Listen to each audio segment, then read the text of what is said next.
नमस्कार दोस्तों, आपका अपने YouTube चैनल पर स्वागत है। आशा करती हूँ आप सब अच्छे होंगे। इसी आशा के साथ हम भारत और पाकिस्तान मीडिया में राष्ट्रीय व अंतर्राष्ट्रीय मुद्दों पर डिस्कशन होता है, इसी पर मीडिया का रिएक्शन देखते हैं। वीडियो पसंद आए तो वीडियो को लाइक, शेयर और चैनल को सब्सक्राइब जरूर करें, जिससे मुझे भी मोटिवेशन मिल सके और आगे भी इसी तरह की वीडियो मैं आपको प्रोवाइड करवा सकूँ।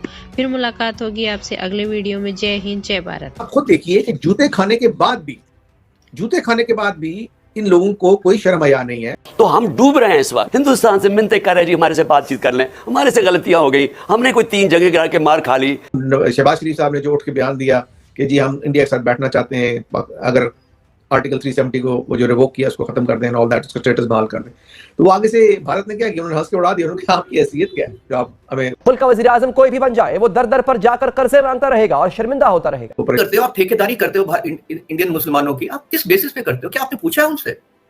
जूते खाने के बाद भी इन लोगों को कोई शर्म हया नहीं है, कोई शर्म हया नहीं है। यानी ख्वाजा आसिफ ने जो कहा था ना, कोई शर्म हया नहीं है। शहबाज शरीफ साहब ने जो उठ के बयान दिया कि जी हम इंडिया के साथ बैठना चाहते हैं, अगर आर्टिकल 370 को वो जो रिवोक किया उसको खत्म कर दें, ऑल दैट, उसका स्टेटस बहाल कर दें, तो वो आगे से भारत ने क्या किया, उन्होंने हंस के उड़ा दिया। उन्होंने कहा आपकी हैसियत क्या है जो आप हमें वो परेशान कर रहे हैं। यानी माली तौर पे, यानी फाइनेंशियली, इकोनॉमिकली, मौशी तौर पे, पॉलिटिकली, सियासी तौर पे, ठीक है, और आपकी हालत इतनी खराब है कि आपकी जग हंसाई हो रही है। यानी दुनिया आप पे मॉक कर रही है, लोग आप पे हंस रहे हैं, आपको थ्रेट्स हैं, सिक्योरिटी, आपकी स्टेबिलिटी को थ्रेट्स हैं, आपके सोशल फैब्रिक को थ्रेट्स हैं। और मामला क्या है, ये असेंबली डिसॉल्व हो रही है, 35 लोग डिसॉल्व हो। आप किस बेसिस पे कर रहे हो? आप अपने मन में, जहन में बिठा के बैठे हुए कि साहब हम तो लीडर हैं। साहब लीडर होने के लिए लोगों से पूछ भी तो दो कि आप लीडरी चाहिए कि नहीं चाहिए। आप क्रिकेट मैच में जीते हो तो आपके मंत्री कहते हैं कि जिहाद हो गई, इनकम हमारे से ज्यादा थी, आज हमारी एवरेज इनकम आपसे 50% ज्यादा हो गई है।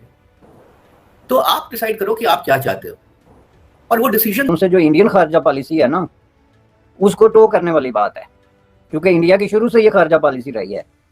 इंडिया की खारजा पॉलिसी का बॉटम लाइन ये रहा है कि फायदा सबसे उठाओ जहां भी हो सकता है, लेकिन उसको टो करने वाली बात है, क्योंकि इंडिया की शुरू से ये खारजा पॉलिसी रही है। इंडिया की खारजा पॉलिसी का बॉटम लाइन ये रहा है कि फायदा सबसे उठाओ जहां भी हो सकता है, लेकिन जो है वो किसी पे डिपेंड मत करो और अपने पत्ते घर किसी की टोकरी में मत फेंको।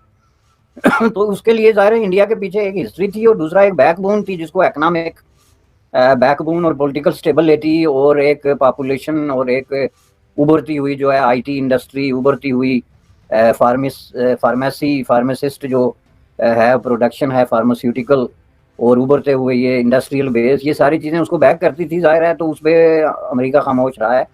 तो पाकिस्तान की वो सिचुएशन नहीं है, लेकिन मैं समझता हूँ कि इस स्पेसिफिक वक्त में अगर ये स्टैंड ले लेते हैं तो तेल पे अमेरिका उनका कोई नोटिस नहीं लेगा। लेकिन सवाल ये पैदा होता है कि जो रूसी तेल है उसमें और दूसरे तेल में कितना एक फ़र्क है, और वो जितना भी फ़र्क है और कोई भी करेंसी है, वो करेंसी आएगी कहाँ से, सवाल ये पैदा होता है।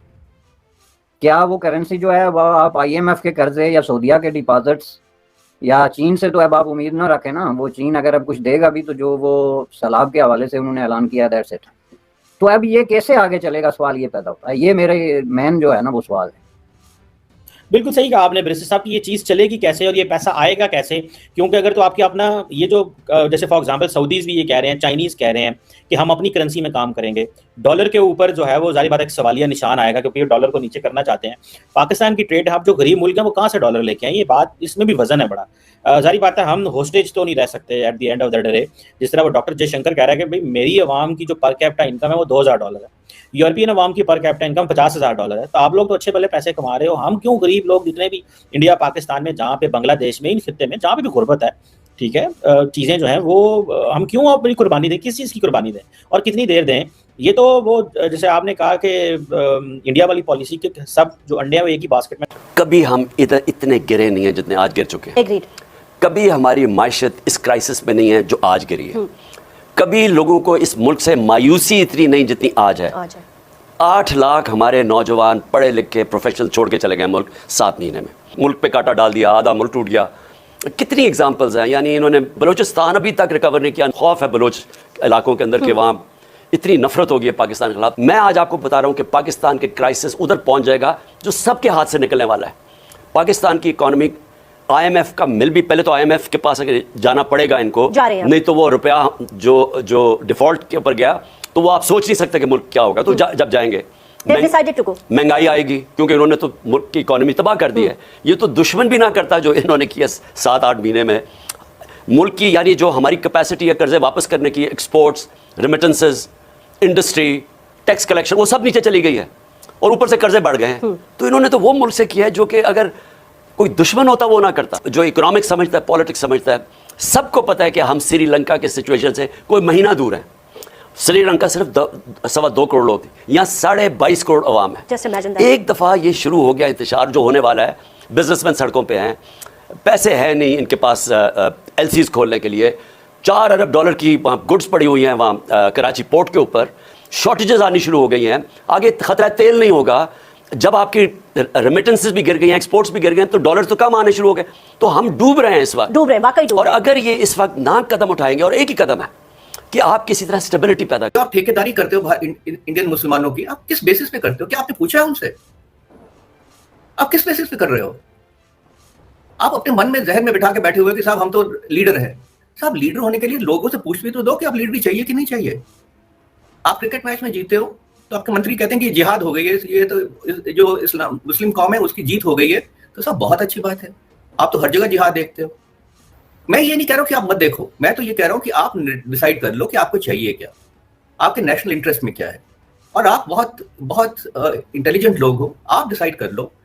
देखिए बांग्लादेश का देख लीजिए, जो आपसे ज्यादा गरीब मुल्क था, आज एवरेज इनकम बांग्लादेश की हमारे से भी ज्यादा हो गई है। आजादी के वक्त आपकी एवरेज इनकम हमारे से ज्यादा थी, आज हमारी एवरेज इनकम आपसे 50% ज्यादा हो गई है। तो आप डिसाइड करो कि आप क्या चाहते हो, और वो डिसीजन कोई बाहर वाला नहीं लेगा, कोई बाहर वाला आपकी मदद नहीं करेगा, हमारी कोई मदद नहीं करेगा। ये डिसीजन हमको लेना है, और ये चोरी छिपे नहीं होगा। अगर हम कहें कि साहब हमने इंडिया से बैक चैनल पे बात करके और कल कोई चीज होगी, वो नहीं होगा। ये डिसीजन खुलेआम लेना पड़ेगा।